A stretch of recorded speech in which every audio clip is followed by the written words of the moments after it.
میں نے کبھی نہیں سوچا تھا کہ محبت بھی اتنی خاموش ہو سکتی ہے، کہ جس کے نام پر دعائیں مانگی وہی دعا ادھوری رہ جائے۔ وہ دن آج بھی یاد ہے جب پہلی بار اسے دیکھا تھا۔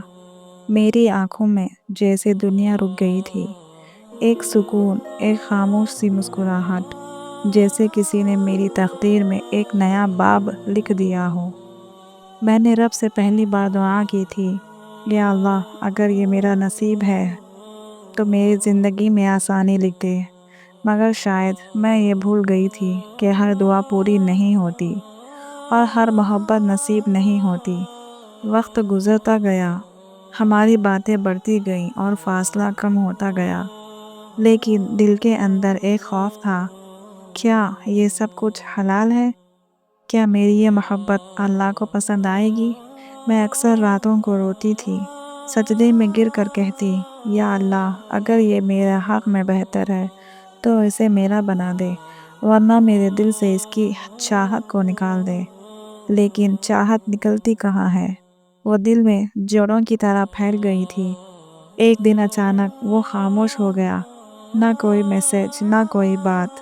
میں نے ہزار بار سمجھنے کی کوشش کی، شاید وہ مصروف ہو، شاید ناراض ہو، لیکن دل کہتا تھا کچھ ٹوٹ گیا ہے۔ پھر ایک دن اس کا نکاح ہو گیا کسی اور سے۔ میرا دل جیسے رک گیا۔ میں نے سجدے میں گر کر رو کر کہا، یا اللہ، کیا یہی میری تقدیر تھی؟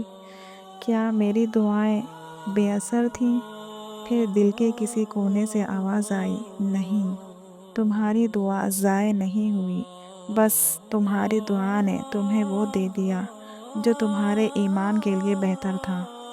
میں نے صبر کرنا سیکھا، آنسوؤں کے پیچھے ایمان چھپا لیا، دنیا کے دھوکوں میں اللہ کی رضا تلاش کی، اور ایک دن جب میرا رب مجھے سکون دے چکا تھا، تب میں نے محسوس کیا کہ تقدیر کا وعدہ ہمیشہ پورا ہوتا ہے، بس کبھی وہ وعدہ دنیا میں نہیں، آخرت میں پورا ہوتا ہے۔ میں اب بھی کبھی کبھی اس کے لیے دعا کرتی ہوں، نہ ملنے کی، بس اللہ کی رضا کے لیے، کیونکہ میں نے سمجھ لیا ہے محبت اگر اللہ کے لیے ہو تو کبھی ضائع نہیں ہوتی۔ یہ ختم ہونے والی کہانی نہیں تھی، بلکہ ایک ایمان جگانے والا سبق تھا۔